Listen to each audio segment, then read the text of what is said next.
Bonsoir, désolé encore une fois pour ce petit problème technique lié sûrement à la mauvaise connexion.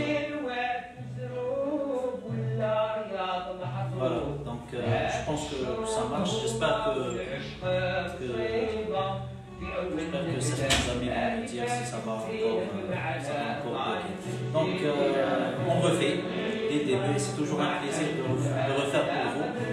En fait, on tient à remercier chaleureusement le groupe Andalusna, on tient à remercier chaleureusement les organisateurs du festival Al-Andalus de Montpellier d'avoir pensé à nous.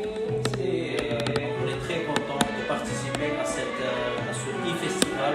En fait, Festival Andalusna, je pense qu'ils sont à leur 4e édition et la première édition du e-festival. J'espère que cette idée va prendre une dimension. Donc voilà, le Festival Andalusna, moi personnellement, je le vois d'une manière très spéciale. Pourquoi? Parce que j'ai participé à 2 reprises avec la chanteuse Lila Boursali.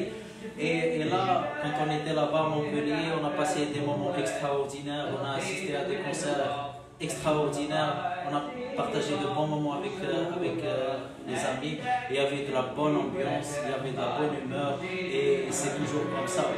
On nous a très bien accueillis, c'est à chaque fois la même chose, donc on les remercie vraiment du fond du cœur. On remercie notamment Rabia Kouti, Chloé, Didier et Benjamin Alouche pour tous les efforts qu'ils sont en train de fournir. Donc le festival Andalus, il est aussi important. Pourquoi? Parce que c'était la première fois pour moi que je rencontre Amin Tilouwa. Pourquoi? Parce que je le connaissais via les réseaux sociaux. Je le connaissais via Facebook, comme tous les amis. Et après, là, je me souviens très bien, je rentre dans le hall de la salle Petra et je le vois avec les amis. Et donc, du coup, c'était vraiment agréable. Je garde un très bon souvenir. J'espère que ça marche toujours. Si c'est le cas, vous me dites. Donc, je continue. Donc, voilà, je rentre, je trouve Amin. Donc, Amin, pour moi personnellement, c'est un exemple. Pourquoi? Parce que le son,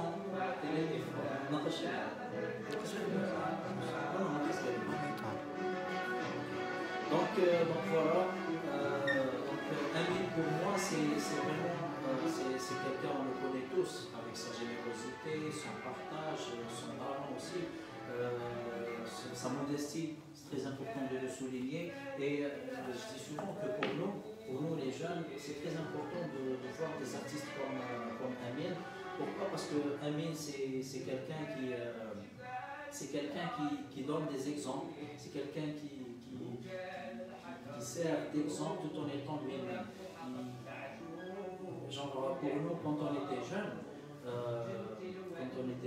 c'était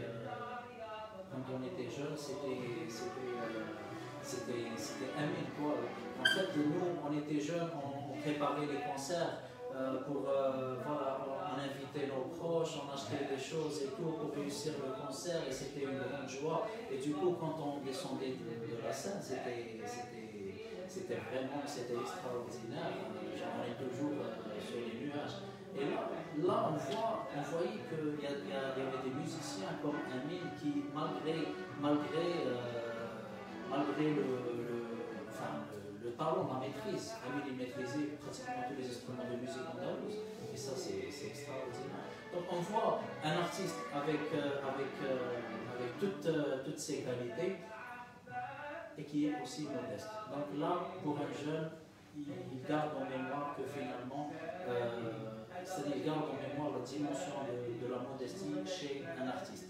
Donc voilà, Amin, il était dans le partage et tout, et il nous a vraiment, moi personnellement, j'ai beaucoup appris de lui.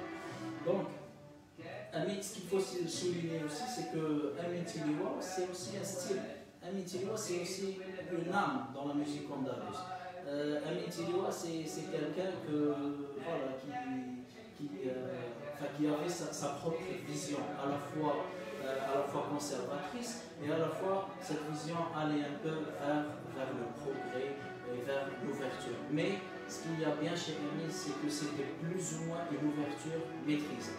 Donc le style de Émile, pour moi, il a fait on va dire, l'apogée du style Tilioua, c'était pour moi, c'était le jour où il a participé dans le projet Medinaki avec Guillaume Lopez, dans le festival Estivada de 2015.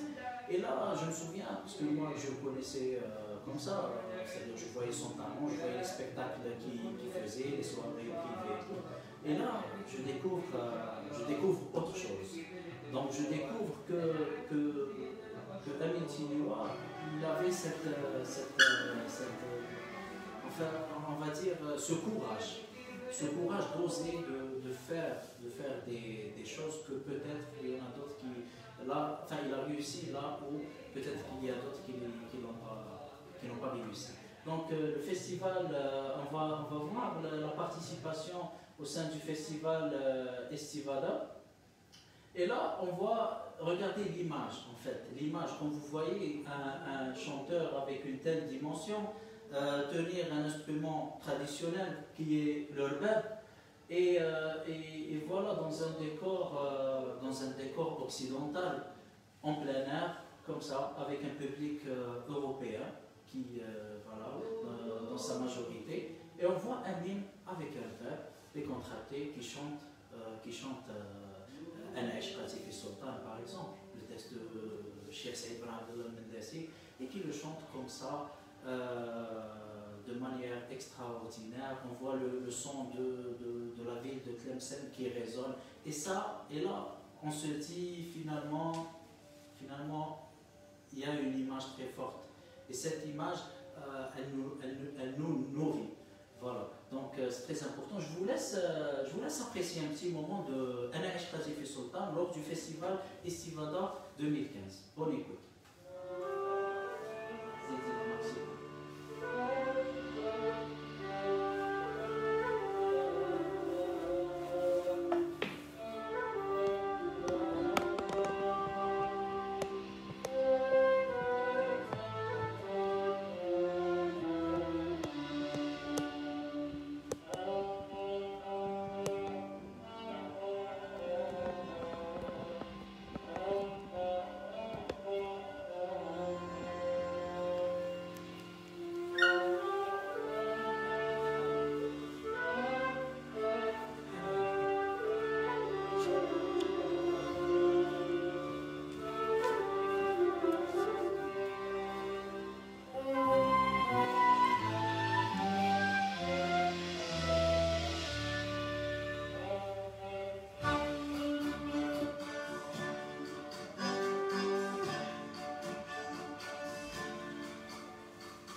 الله يحجب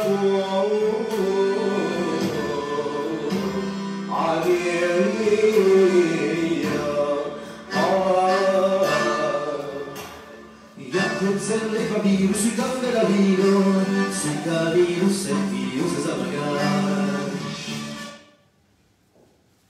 Donc voilà, on a pu voir et écouter interpréter Ana Ishqati fi Sultan, que je répète est un texte de Saïd Ben Abdallah al-Mendasi.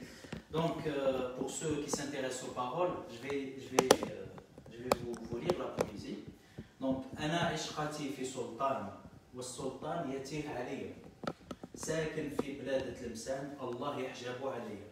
Du sultan j'étais épris, mais j'en ai eu droit au mépris. À Tlemcen il demeurait. Ô Dieu, puisses-tu de mon esprit le retirer. Donc là, il a interprété ce texte. Pourquoi ce texte il est très important pour nous, pour moi, c'est le fait qu'il cite Tlemcen. Et nous, on connaît bien le texte ici à Tlemcen, et d'un seul coup, on voit que ce texte, il résonnait dans un climat pareil. Et croyez-moi, ça nous a fait quelque chose. Et voilà. Ensuite, il a interprété Mani Atiq al-Milah, qui est un texte très connu aussi à Tlemcen. On va l'écouter aussi, parce qu'il lui a donné on va dire, un nouveau souffle. Et c'était vraiment agréable. On va essayer de trouver la mélodie. Vas-y. Voilà. Là, il a fait un prélude et après, il a attaqué Mani Atiq al-Milah. On écoute.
je vais lire le texte, bien sûr.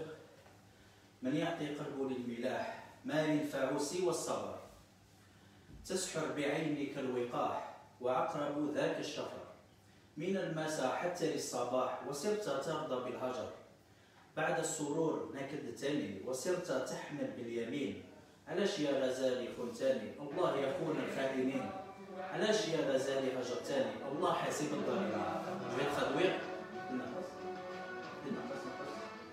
Je vais traduire. Celui qui s'adonne qu'au plaisir de la vie, la patience sera sa seule survie. De ses yeux foudres, elle m'ensorcela, et de ses cils trompeurs, elle m'envoûta. Du soir jusqu'au petit matin, de ma compagnie, tu ne te soucies plus. Après la volupté adviennent les blessures, malgré les incessants, je te jure.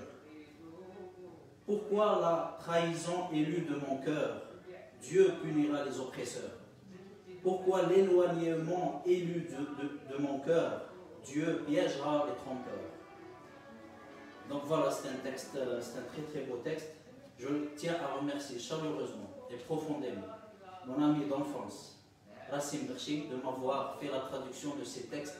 C'est très gentil de sa part et j'en suis très reconnaissant. Merci encore une fois à Rassim, je sais qu'il nous regarde et on lui fait un grand salut.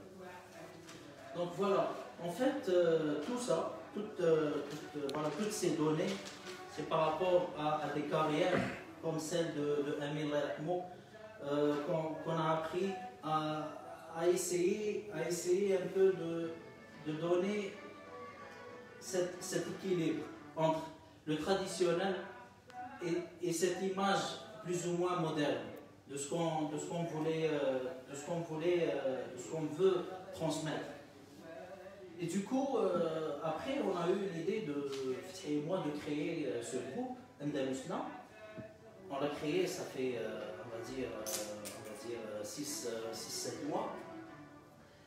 Et l'idée est venue quand on était dans un hôtel à Alger, on était en train de répéter. Et là, lui et moi, enfin lui avec le luth et moi avec le ney, j'expliquerai plus tard c'est quoi le ney. Et du coup, on s'est dit pourquoi ne pas faire un groupe qui donne cette image, enfin, ce style musical un peu allégé par rapport au choix des instruments et qui laisse un peu d'espace pour pouvoir apprécier.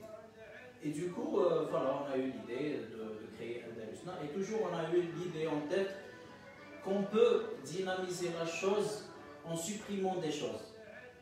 C'est pas en ajoutant des choses nécessairement qu'on peut dynamiser quelque chose. Et du coup, on a travaillé sur cette idée. On a fait le premier projet, c'était Touchet Mizan Sofiane. Et après, on a enchaîné avec Yarshak, dont le texte part d'une rencontre qui s'est tenue à Malaga.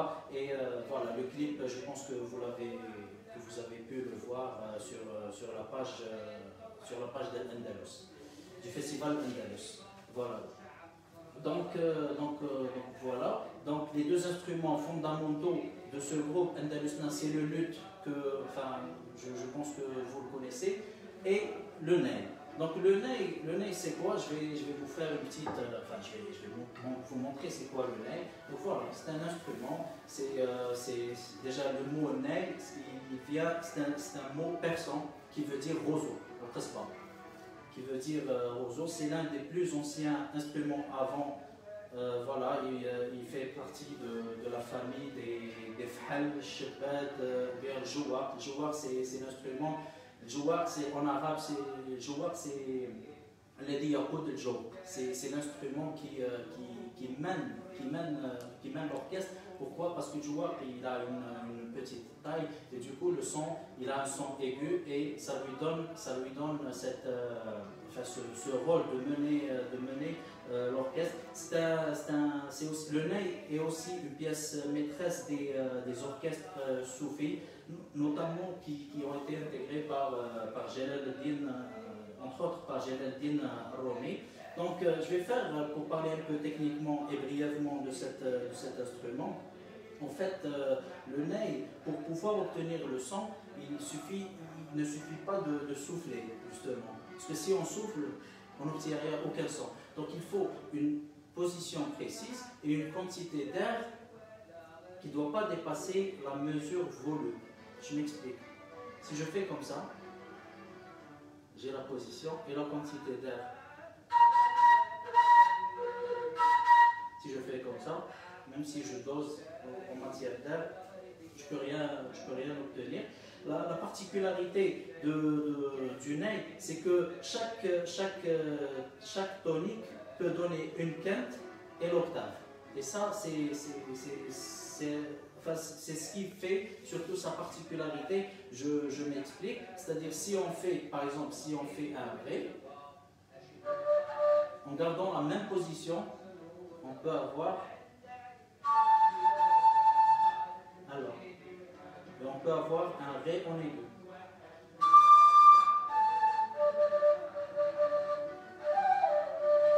Et tout dépend, en fait, on gère ça par rapport à l'intensité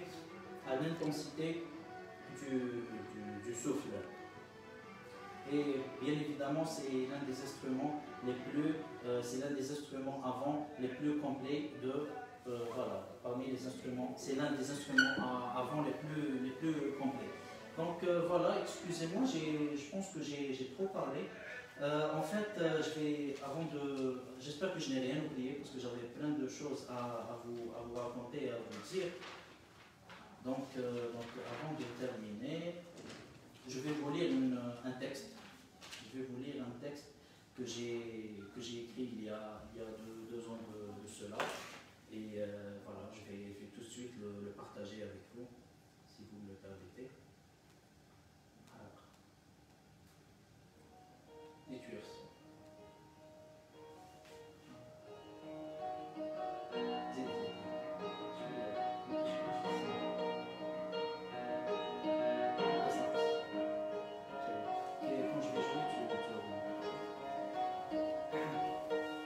Rien n'est aussi sacré qu'une nuit calme et paisible. En l'absence du vent des arbres, les arbres sont inertes. Les lampadaires reprennent confiance après l'avoir perdue durant la journée. La fraîcheur part et revient. Les oiseaux dans leurs abris reprennent leur voix. Le gardien dans sa loge lutte contre le sommeil pour pouvoir l'offrir à ses enfants. Les bébés pleurent, ils ont envie de jouer au moment où leurs mamans ont envie de pleurer.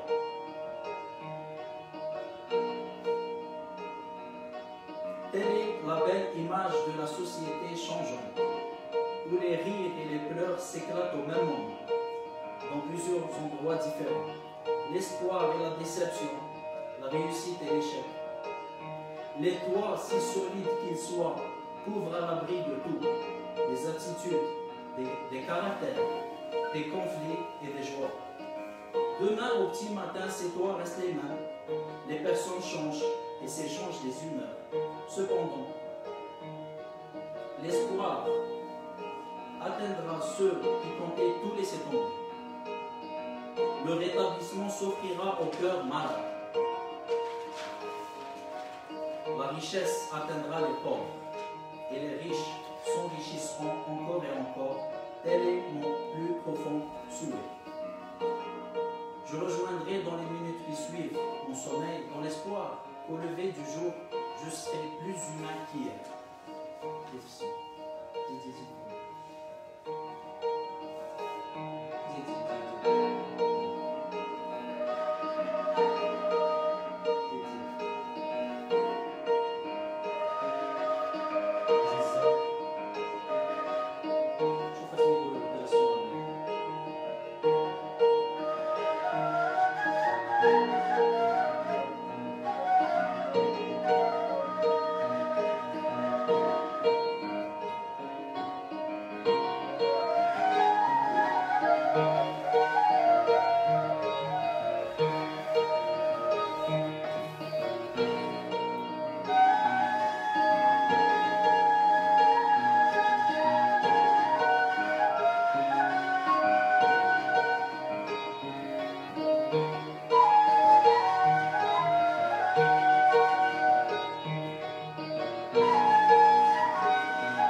Donc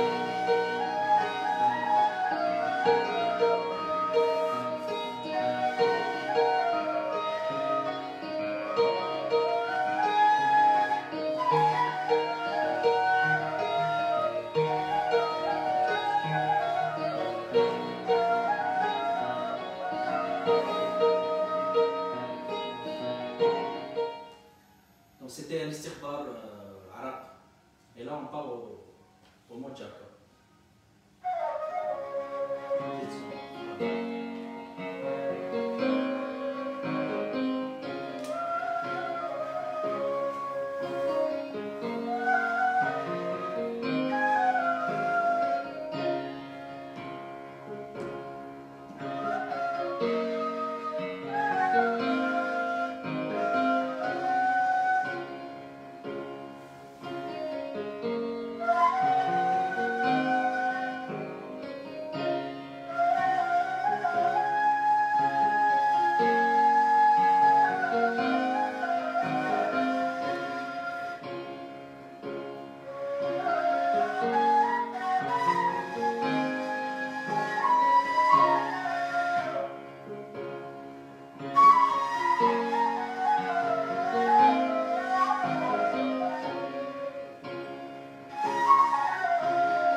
voilà. Voilà, c'était un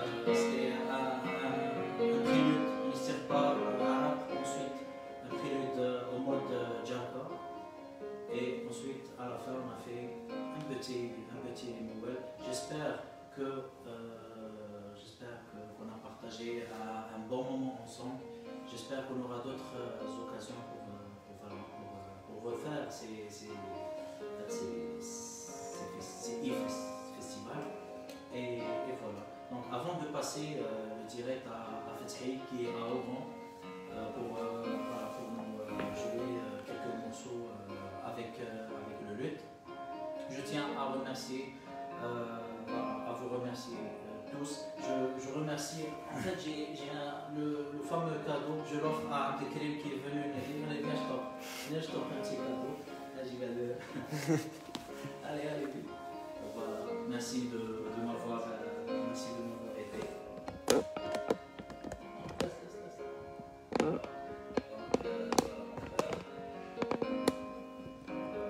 Merci de m'avoir aidé, c'est très gentil.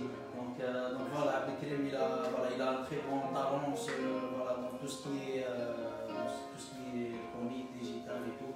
Donc voilà, merci à vous, merci encore une fois à Rassim Berchi, merci à Rabia, merci à vous tous et on vous dit à très bientôt Inch'Allah et voilà, retrouvez Fethi dans quelques instants. Merci et bonne soirée.